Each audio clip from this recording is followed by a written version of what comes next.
encourage your soul, enlighten your mind, and empower your faith. This is the Light Network.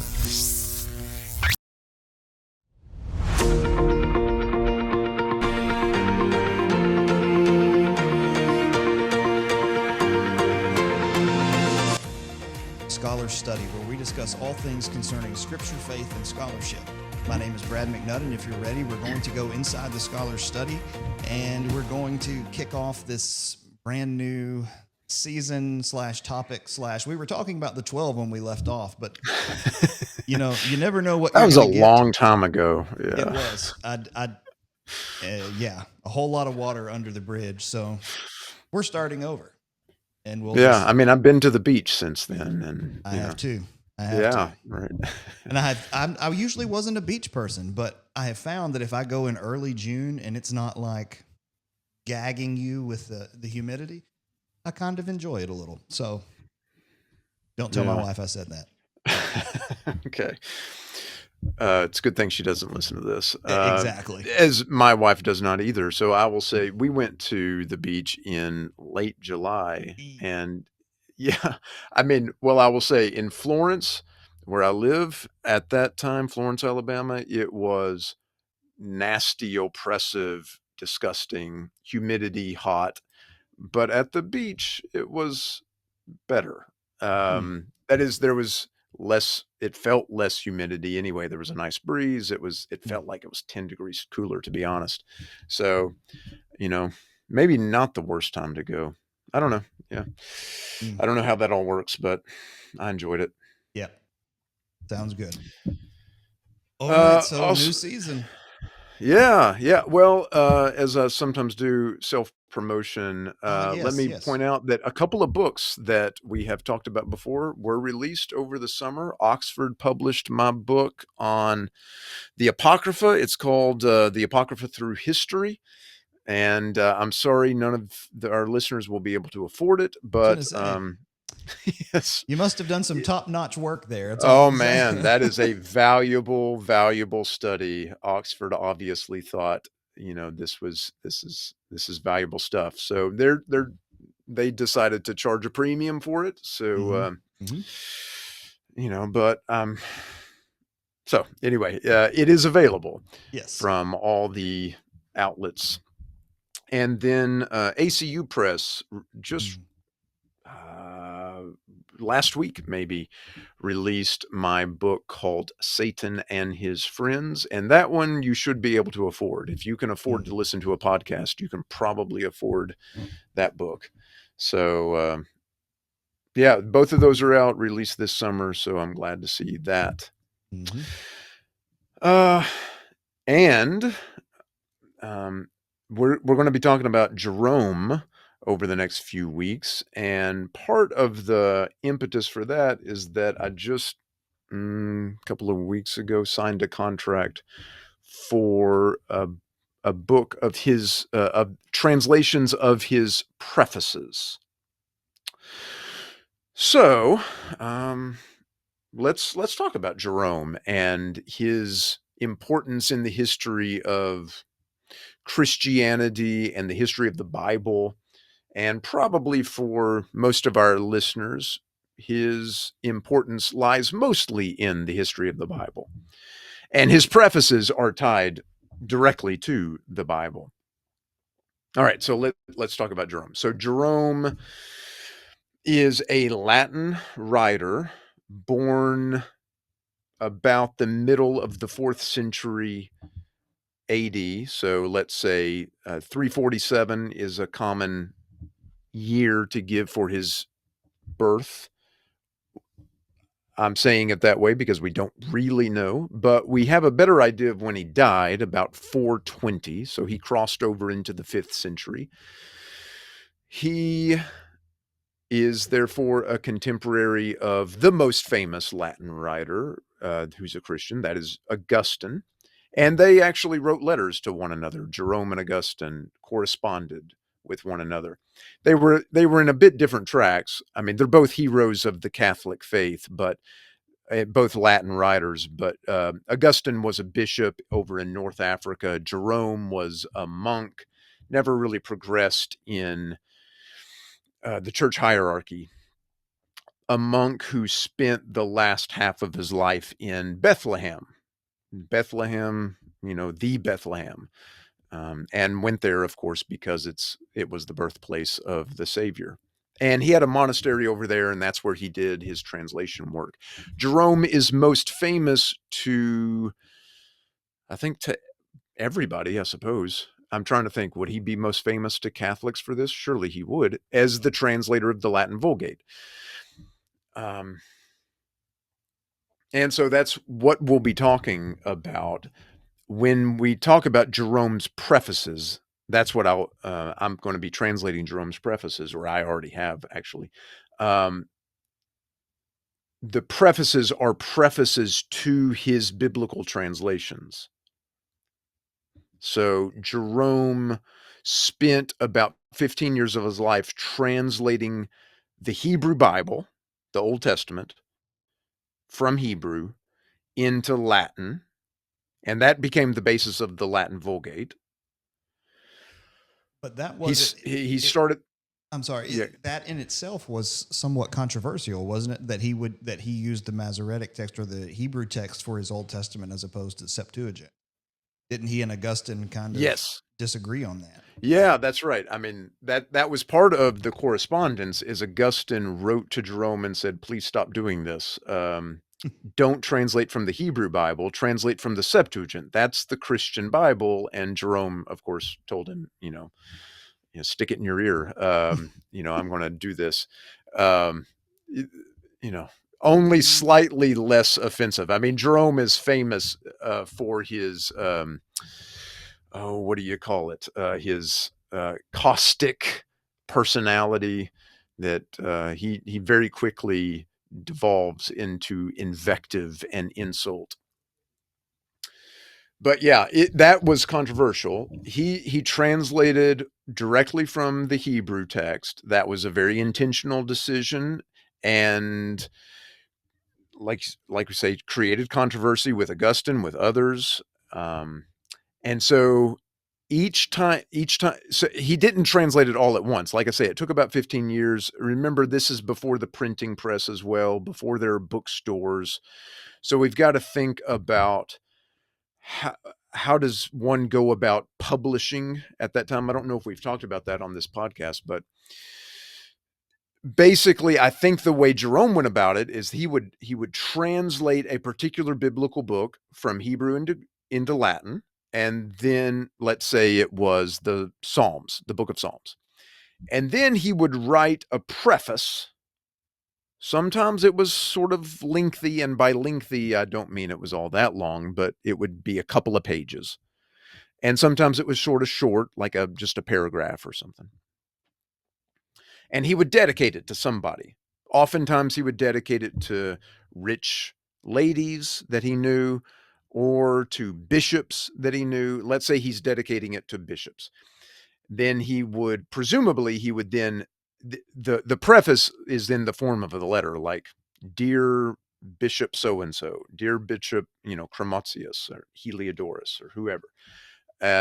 Since you like my translations and you want this translation of the Psalms, here it is. And let me tell you a little bit about how I went about translating it and what the value of it is and stuff like that. But here's my Psalms translation." And so he would attach that as a letter to the Psalms translation, and then presumably he would send it to that recipient, and they're the dedicatee of this Psalms translation in Latin. And so it would be sort of, maybe not their job, but sort of their job, to then make sure people know about this Psalms translation. That in itself is publication, is that you send your new work to the dedicatee, and that person is going to advertise for you. And usually that person is going to be an important person. And so they're going to have contacts, be networking and all that, be respected. And then people would know about that particular translation or book, whatever it happened to be. In Jerome's case, with regard to this, it's a translation. So he did that over the period of 15 years until he, from about 390 to 405 AD. And he produced a Latin translation of the entire Hebrew Bible, plus a Latin translation of Tobit and a Latin translation of Judith. Those are the only two books of the Apocrypha that he translated, although he did also translate the additions to Esther and the additions to Daniel. All right, so you got sort of four sets of portions of the Apocrypha or the Deuterocanonical books that Jerome translated. And at some point, we'll talk about why did he translate those things and why didn't he translate the others? I'll go ahead and tell you why he didn't translate the others is he didn't think the others were scripture. Not only that, I believe, I mean, there is disagreement on this, but I think it is correct to say that neither did he believe that Tobit and Judith were canonical scripture, but he translated them for other reasons. He did think they were valuable to read, as he thought all the Apocrypha were valuable to read. Including, Sirach and Wisdom of Solomon and First and Second Maccabees. I'm not sure that he thought Baruch was valuable to read, but anyway, we're getting sidetracked just a little bit. But I mean, that was the translation project. He decided, what would he have been, about 40 years old, 45 years old, that he was going to translate the entire Hebrew Bible into Latin. Notice I keep saying the Hebrew Bible, not the New Testament. Of course, when we get ourselves a Latin Vulgate today, the New Testament is a part of it. Was Jerome responsible for the New Testament? He was responsible for the Gospels, and we do have a preface to the Gospels written by Jerome. In fact, that was more or less the first part that he translated or revised, we might say. But apparently he was not responsible for any of the rest of the New Testament. He did not produce a translation of Paul's letters or the book of Revelation or, in any of the other stuff, Acts, or somebody else did. There is a somebody produced the Vulgate version of that. It's just anonymous. We don't know who it was. There are guesses, scholarly guesses. One major scholarly guess is that it was this guy named Rufinus the Syrian. And I have no reason to doubt that it was, other than just, we don't really know. It's a guess. So Jerome did not produce everything in the Vulgate. He produced the Gospels and the Hebrew Bible. He did, of course, also the Wisdom of Solomon is a part of the Vulgate. Wisdom of Sirach is a part of the Vulgate. Jerome did not produce translations of those. They got added in at some point. Actually, thinking that Jerome didn't actually produce a Bible. He just produced translations of different parts of different biblical books. I don't think there's any evidence that Jerome himself gathered together all the disparate translations and sort of put them in a cover and said, now here's the Vulgate.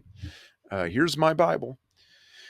He didn't do that. It was people later on doing that. I was reading just a little bit earlier in preparation for some other things that we had talked about, but I did not realize the Vulgate, like the name attached to it, according to Gurry and Mead, was not until the 16th century that it became known as the Vulgate, and Vulgate just means common. Yes, right. Yeah, Vulgata is a Latin word. It means common, and so it was attached, I guess, officially. I'm trying to think. I've got notes on the history of the term Vulgate, but officially at the Council of Trent, and that's the 16th century, right? So remember I'm pretty sure we've talked about the Council of Trent before. This is post-Reformation, right? Martin Luther has nailed the 95 Theses on the door of the Wittenberg Chapel, 1517. 30 years later, So the Protestant Reformation has been launched and is continuing. And 30 years later, the Catholics call a council at this Italian city called Trent. And the bishops get together and they're trying to figure out what do we do about, all this stuff that the reformers are talking about. And so it's part of what's called the Counter Reformation. And one of the first things they did, this is in session 4, and I don't have it in front of me, the decree of the Council of Trent, but probably the reason we've talked about this before is one of the things they did at the 4th session was they determined the biblical canon. That was something that the Protestants had been pretty loud about. And so with regard to the deuterocanonical books like Second Maccabees and all of the deuterocanonical books, they are not a part of the biblical canon, said the Protestants. And so the Catholics at the Council of Trent said, yes, they are. And this is actually sort of the first time that the Catholics codified the books of the biblical canon. I mean, it's sort of shocking that was 1546. Now, we've got to caveat that in all kinds of ways. Caveat the idea that that's the first time that happened, because at a council, I mean, there were regional councils back in the 4th century and the 5th century where they did that also. The difference is those are regional councils, not ecumenical councils. What's the difference between a regional council and an ecumenical council? It's an ecumenical council is supposed to be, the word ecumenical itself means like the whole world.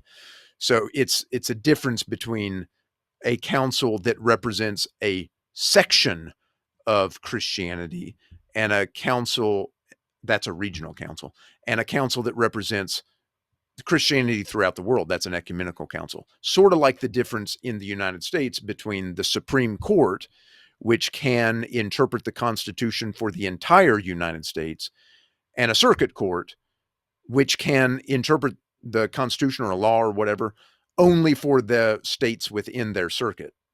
But if it's if it's the Fifth Circuit, that governs Texas, they have no jurisdiction over Massachusetts. They can't tell Massachusetts how to run things, but they can tell Texas. That's a regional council versus an ecumenical council. So they did have regional councils going back to the 4th century and 5th century, and maybe even before, that determined the biblical canon, but only for a region, not an ecumenical council. But even Trent is not actually the first ecumenical council that did it, because there was the Council of Florence in the 15th century. But the problem with the Council of Florence is, in the 15th century, what was it? The year was like 1442 or something like that, is that they did not attach an anathema to the decree on the biblical canon. They did say at the Council of Florence, here are the books of the biblical canon, but they didn't say, if you don't accept this, you will let him be anathema.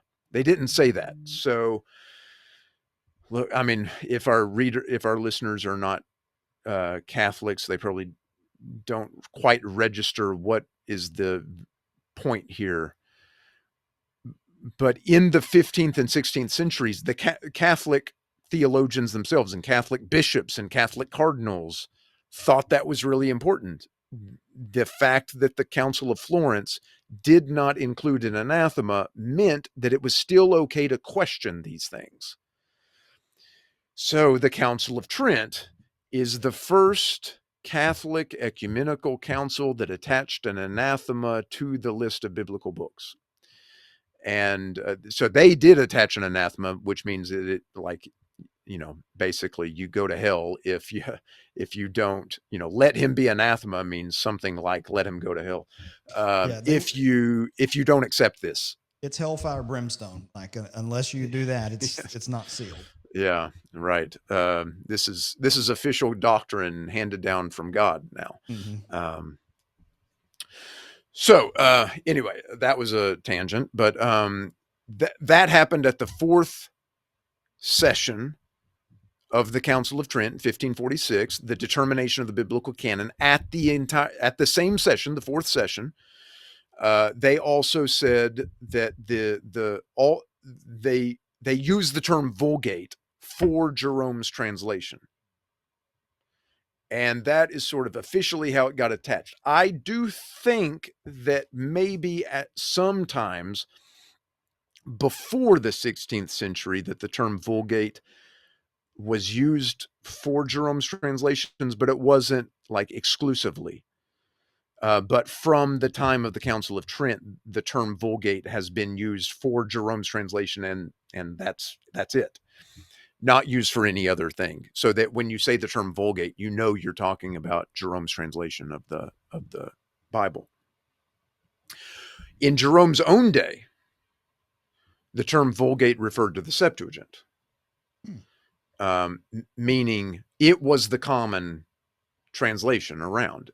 Everybody knew it was a translation, of course. The Septuagint was the Greek translation of the Old Testament. And even it was translated into Latin. So when Jerome grew up and he went to church and he heard the Bible read, he heard it read in a Latin translation of the Septuagint. Now, what was that Latin translation called? Well, what did Jerome himself call it? Septuagint.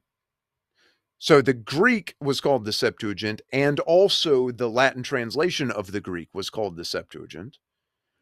So it's sometimes called the Septuagint, or it was called the Vulgata, the Vulgate translation, the common translation. The scholars today, of course, use the term Vulgata or Vulgate to refer to Jerome's translation. Jerome himself used the term Vulgate to refer to the previous Latin translation. Scholars today, since the term Vulgate has been applied to Jerome's own translation, they have to have another term to refer to that previous Latin translation. So that previous one is called the Vetus Latina, which is a Latin term, of course, that simply means Old Latin. So a lot of times in English, people will call it the Old Latin translation. The term Old Latin, and it's capitalized. It's like capital O, capital L, Old Latin, or Vetus Latina, capitalized, same thing. And it refers to the translation, the non-Jerome Latin translation of the Bible, Old Testament and New Testament. And that was translated from Greek. So, let's talk a little bit about who Jerome was and his preparation for this. So Jerome was from northeastern part of Italy, or just east of that, and he was trained in various places, but he went to Rome. He studied Greek, and sometime I mentioned earlier that there is a bit of a disagreement on when exactly he was born. Some people think he was born in the early 330s, like 331. Most people think he was born about 347. So that's a difference of 16 years, which is sort of significant when you think about this. But I'm just bringing that up because of the next thing I'm about to say. In the middle of the 370s, he moved to Syria. And according to his own report, he lived in the desert for a little bit and learned languages.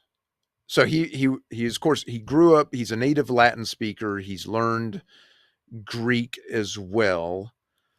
And then he wants to learn Semitic languages. So he learns what he calls Syriac, which is probably something like what we call Syriac or Aramaic. Syriac is a dialect of Aramaic. And then also Hebrew. He starts learning Hebrew. He says it's hard, but he's learning Hebrew. Spoken he's learning to hear it. He's got a Jew that helps him with this. And then he decides being a desert monk is not for him, so he moves back to the city. He goes to Constantinople, I believe, in about 380. Probably, improves his Greek in that context. And then shortly thereafter, he goes to Rome. And this is really where his career takes off, where he starts becoming known. So is it, depending on when he was born, is it when he's 50 years old or is it when he's more like 35? Well, whichever, but 35, I assume, is probably the correct answer to that.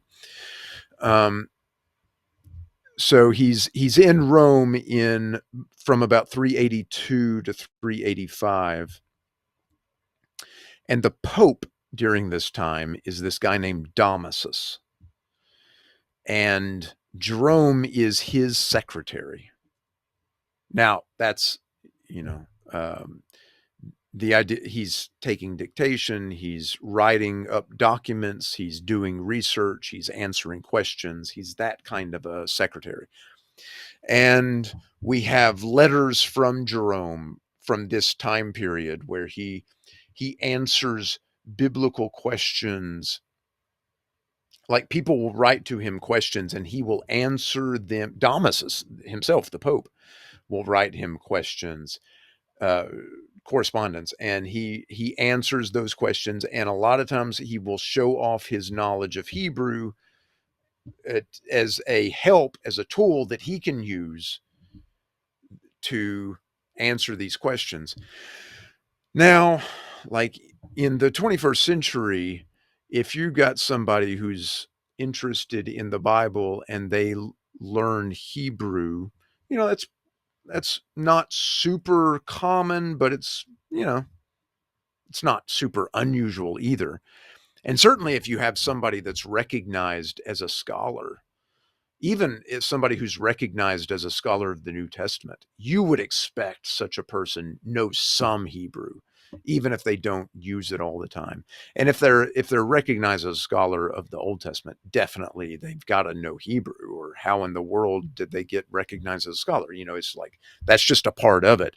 Any PhD program in the Old Testament is going to, Hebrew is going to be a major component of that, I would assume.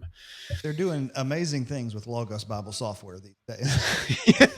Well, there's that. Yes. Right.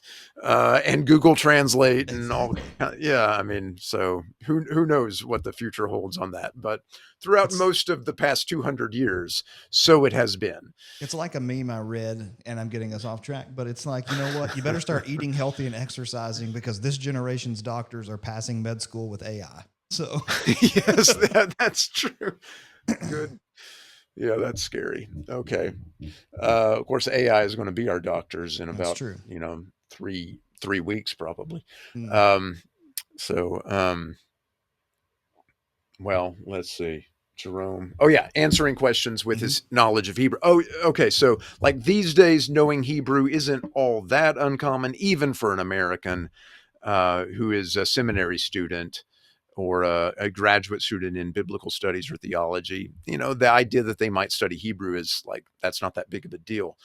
For Jerome, though, this was something, it was not done. Who among the early Christian writers knew Hebrew? Like, nobody? Jerome did. So, it's super unusual. Once you get past the apostles, once you get out of the first century, let's say, can we identify Christians that know Hebrew? Surely there are some. They just don't become well-known like writers. Surely there are Jews who convert to Christianity and they would have known Hebrew, but they just don't become well-known writers. And there were Christian groups like that become identified as heretics, but like the Ebionites, who are known as being Jewish Christians. I mean, I would assume some of them knew Hebrew, but I don't know any of their names. They don't become well known. So, of the well known early Christian writers, I mean, Origen in the 3rd century, this Greek writer, Origen, who died about the year 254, he has a reputation as knowing Hebrew. But look, I don't think Origen knew any Hebrew at all. I have read his writings, and I think it's pretty clear he didn't claim to know Hebrew, and I don't think he did. He got a reputation later on for knowing Hebrew, but I don't think he knew Hebrew. Who else? Epiphanius. I don't know if our listeners have heard of this guy, Epiphanius. He died about the year 395. Epiphanius of Salamis. He was a bishop. He had a reputation. Jerome even says that Epiphanius knows 5 languages.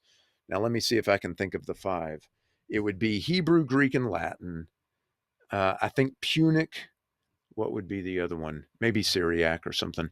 But, I mean, I don't think he knew Hebrew. And there are scholarly analyses of Epiphanius who are trying to analyze his writings, who have gone into great depth. And I mean, he knew the alphabet, he knew the Hebrew alphabet, but did he know much beyond that? There's who else might have known? There were writers who became famous who would either write in Greek or write in Syriac, but they probably their native language was Syriac, and they became well known. But I don't think there's any evidence that they knew Hebrew, even though they knew Syriac. And I'm pointing this out to say, like, Syriac is a dialect of Aramaic, and Aramaic is, it's very similar to Hebrew. It's from the same language family, so you might imagine that somebody who grows up speaking a form of Aramaic might think, well, let me try to learn Hebrew here. But I don't think there's any evidence that they actually did that. Who learned Hebrew? Jerome did. And as far as like writers writers who become well known, Christian writers who become well known in about the first 1,000 years of Christian history, I think Jerome might be the one guy that we can say that guy knew Hebrew, and pretty much nobody else bothers with it. So it's a pretty big deal. So he shows it off, in the 380s, the early 380s, he's the secretary of Damasus, and he starts showing, people ask him questions, and he answers, there are questions about the Old Testament or even about the New Testament sometimes, because Hebrew can often help with the interpretation of New Testament passages as well, with like Hebrew words and stuff that come up, or at least Semitic words that come up in the New Testament. And so he'll show off his knowledge of Hebrew, and he becomes famous as a guy who knows Hebrew. And he even calls himself vir trilinguis, which is 3-language man. I am a 3-language man, which is Greek, Latin, and Hebrew. I do find it really interesting that he does not call himself like vir quatuor linguis, 4-language man. So he's not claiming Syriac or Aramaic as one of his, which is interesting. I don't know what to make of that. He says that he learned it. At any rate, when he calls himself a 3-language man, it's Hebrew, Greek, and Latin. And that gives him authority. This is like branding, this is, he's becoming, an influencer in the 4th century, and he's branding himself the 3-language man. And it is, according to Jerome's own testimony, it is Pope Damasus who asks Jerome to work on the text of the Gospels. And so the preface, Jerome's preface to the Gospels, is addressed to Damasus.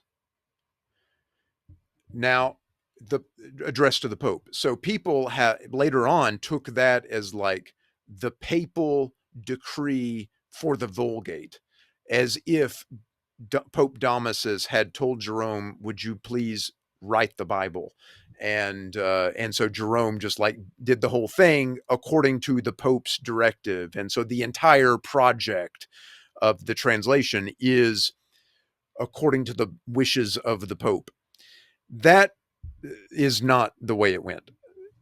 The only testimony that we have that Damasus cared anything about this is Jerome's preface addressed to Damasus that said, "You asked me to revise the text of the Gospels. Here it is."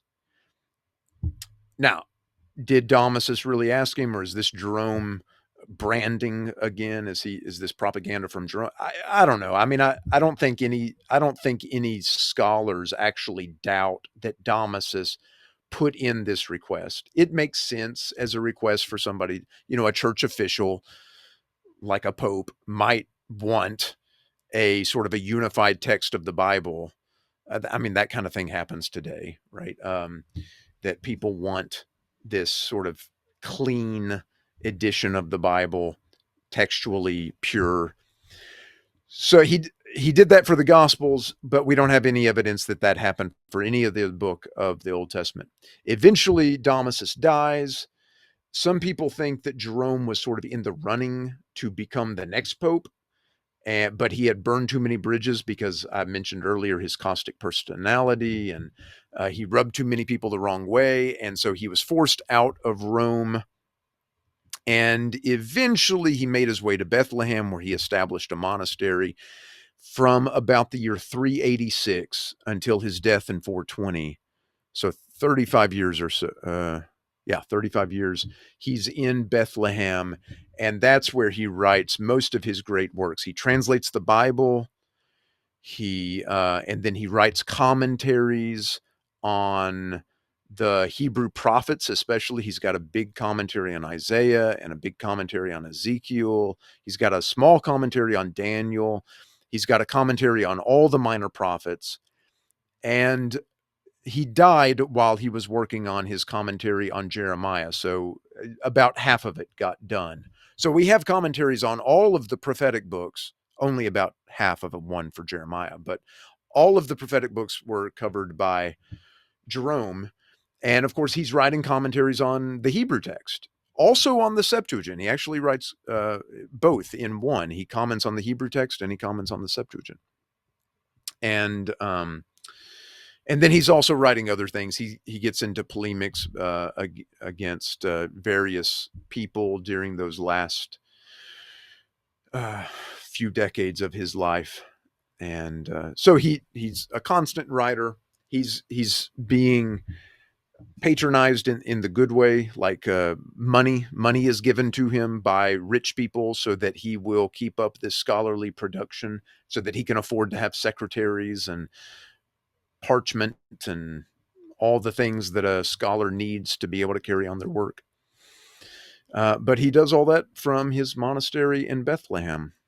So then, like I say, he dies in 420. So that's the basic overview of Jerome's life and how he became famous. And I think next time we'll dig into some of those prefaces. All right. So you're getting, I mean, a couple of seasons ago, you got a preview of one of your other books, but as you were writing it, the Apocrypha, and as we've said, it must have been some solid work because yes. Oxford Press likes it. Yeah. And now we're getting behind the scenes insights into Jerome. And although you say this work is basically done anyway, translated. Yeah. So anyway, behind the scenes looks. You hear it here first. That's all I'm saying. Yeah. So, but we will continue this process and these discussions. But we've also talked about just kind of bouncing from subject to subject. Maybe not like one episode on one thing and one episode on the next, but maybe little clusters of subjects as we go throughout the portions of this season and think about some of those things. We do still have a list of things that people have requested.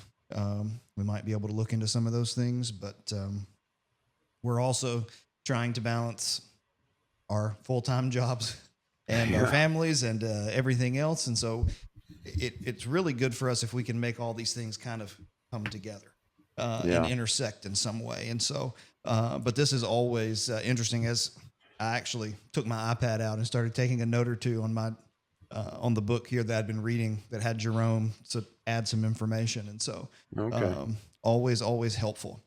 All right. Anything else we want to add before we're done today? Oh, no, that'll do it for now. All right. Well, we're grateful that you have joined us. You can email us at scholars@thelightnetwork.tv. As I was sitting here, guess who emailed? You'll never guess. Marilyn Robinson. I wish. Close. Carol. Yes, of course. Carol, of course. And if you don't know Carol, well, you should. I mean, it's just a lot of fun when Carol's around. But anyway, she did email us, but you can email us at scholars@thelightnetwork.tv. We love hearing from you and interacting with you. Want to remind you, you can find us on each and every podcasting platform that is available. You can see us on YouTube, watch the videos, and we hope that you'll join us next week as we go back inside the Scholars Study.